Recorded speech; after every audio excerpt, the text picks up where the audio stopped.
Robert Vivian Storer is largely forgotten today, which is a shame because he deserves to be remembered as one of the heroes of Australia's sexual history. Storer was a doctor, a specialist in venereology, or sexual health as we would say, and although highly qualified, he attracted the suspicion of his peers, mostly because he took his ideas to the public. He was active in the Family Planning Association at a time when contraception was thought to be a sin or unhealthy, or not the sort of thing that people ought to know about. He also wrote about sex, sexuality and sexual health in books directed at the general public. In the 1930s, his titles included Sex and Disease, A Survey of the Sexual Life in Adolescence and Marriage, Sex in Modern Society. Storer's writings show an understanding and acceptance of homosexuality and bisexuality. Indeed, he believed people were basically bisexual. He reassured parents who might be worried about their children that those children were not sick, they were not evil. And he said at one point, "Whatever you do, as long as you hurt no one else, is fine." Not surprisingly, perhaps, police brought charges against one of his books, alleging that it was obscene.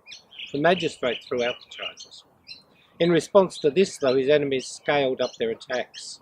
He was expelled from the British Medical Association, which allowed him to practice as a doctor, for infamous professional conduct. Namely, he had advertised his services to the public. One of the weapons that his enemies had to use against him was his private life.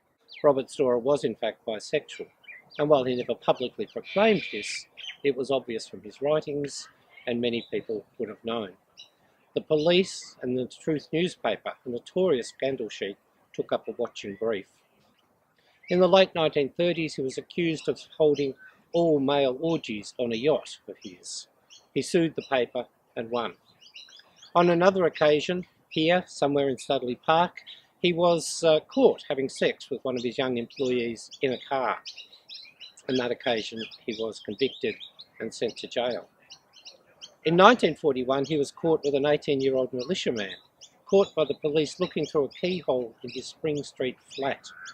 Storer claimed at his trial, probably rightly, that the police had set him up, and the judge noted that his partner seemed to be a, quote, very willing victim. After that, Storer lived fairly quietly.